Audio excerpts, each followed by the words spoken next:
How to update the OneXpert app to the latest version.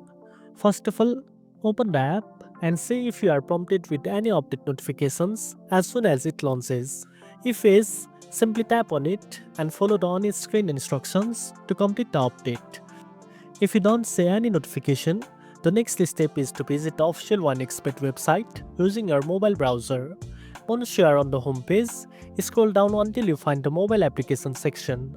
Tap on it and look for the latest version of the app available for download.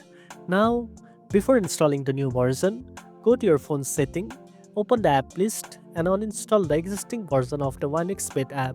Don't worry, your account and data are safe since they are stored online. After uninstalling, go back to the browser and download the latest APK file from the website. Once downloaded, open the file and install it.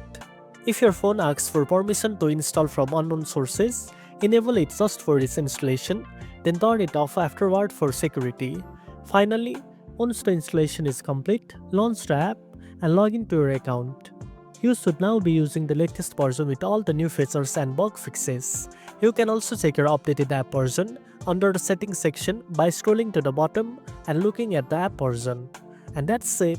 Now you know how to update the OneXpert app to the latest version. If you found this video helpful, don't forget to like, share, and subscribe for more tech tips. Thanks for watching, and I'll see you in the next one.